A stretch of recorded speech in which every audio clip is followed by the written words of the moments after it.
আমার বাবা ঈদের শপিং করার জন্য আমাকে টাকা দিয়েছিল।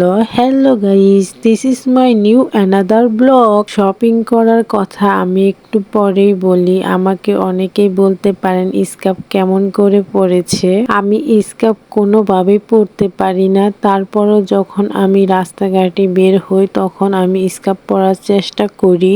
স্কার্ফ পরতে পারি না, তারপরেও এইরকম হয়নি। তবে আজকে আমার সাথে এমন একটা দুর্ঘটনা ঘটে গিয়েছে। শপিং করার শেষে আমি বাসায় যখন আসতেছিলাম তখন দেখি আমার মাথায় কোনো কাপড়ই নেই। কখন যে খুলে পড়ে গিয়েছে স্কার্ফ আমি জানিই না। বাসায় আসার পর আমার এত পরিমাণ লজ্জা লাগতেছিল, কি হয়েছে আমার সাথে আমি তো বুঝতেই পারিনি। আমাকে দেখে মনে হয় কত মানুষ হাসাহাসি করেছে, এগুলো ভেবেই আমার খুব লজ্জা লাগতেছিল।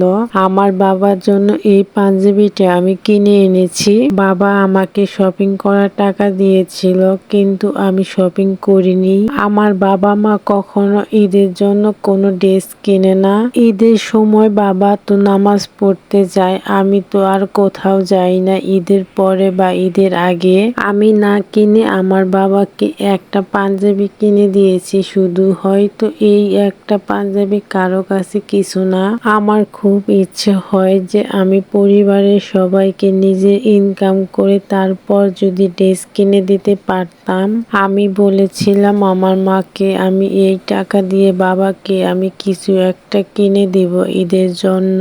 আমার মা আমাকে না করেছিল, বলেছিল তুই তো আর ইনকাম করিস না, তোর নিজে যা লাগে তাই কিনিস। হয়তো আমার স্বাদ আছে কিন্তু সাধ্য নেই। ইনশাআল্লাহ হয়তো আল্লাহ চাইলে আমারও একদিন ইনকাম হবে, আমি বাবা মার জন্য সবার জন্য কিছু করতে পারবো। আমার বাবা আমাকে ঈদের শপিং করার জন্য 3000 টাকা দিয়েছিল। অনেকের কাছে এই 3000 টাকা কিছু না, তবে আমার কাছে এই 3000 টাকা অনেক কিছু।